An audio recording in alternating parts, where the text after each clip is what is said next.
I'm here at the Royal Canadian Geographical Society, where a piece of sketch comedy history has found its forever home. If you grew up in the 70s, you might remember this. I'm a lumberjack and I'm okay. I sleep all night and I work all day. He's a lumberjack and he's okay. He sleeps all night and he works all day. So if you're a fan of cutting down trees and wearing high heels, you're going to want to take a look. I cut down trees, I eat my lunch, I go to the lavatory. On Wednesday I go shopping and have buttered scones for tea. So why don't you tell me about what we're looking at here? So these are props from the last ever appearance by Monty Python on stage, the last live show that they did. And you know, it's the costumes that were worn for the lumberjack song, which of course is this iconic piece of Canadiana, even though of course they're a British comedy troupe. Yeah. They are props, you know, it looks like they're buttons, it looks like a regular, but in fact, you know, there's Velcro. So they very quickly change from, you know, scene to scene on a stage. And how did they end up here in Ottawa? Well, we, you know, I caught wind of an auction it's a company that auctions props from movies and theater, and you know, somehow or other, I caught wind of the fact that Monty Python was emptying their storehouse of their objects, and I went through the dead parrot is there, you know, all the famous props are there, but you know, these are the ones that really resonated, obviously, because they're linked to Canada.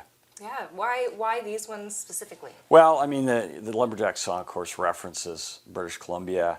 You know, it references the forests of British Columbia. It references leaping from tree to tree. So it has all these, you know, kind of Canadian cultural references.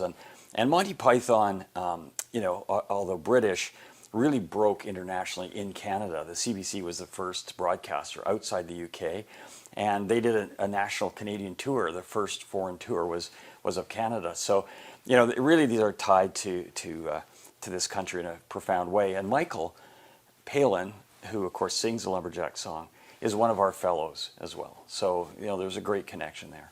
You mentioned the song's mention of the BC rivers and the trees, and what's it like to have these here now at a time where, you know, Canadian national pride is such having such a moment? Well, this is really what, you know, this society is all about. We were founded in 1929 to celebrate Canada, to make Canada better known to Canadians and to the world, and so, you know, this is just another way of achieving that, I guess. You know, we have all sorts of very serious artifacts. We have, you know, manuscripts. We have books, you know, exploration narratives. But now we have costumes that were made, you know, world famous by Monty Python as part of our collection. So I think it's very fitting. You know, humor, comedy, cultural references are really, you know, vital to our identity as Canadians, I think. And you can't get much more Canadian than the Mountie tunic and a lumberjack shirt. He cuts down trees, he eats his lunch, he goes to the lavatory.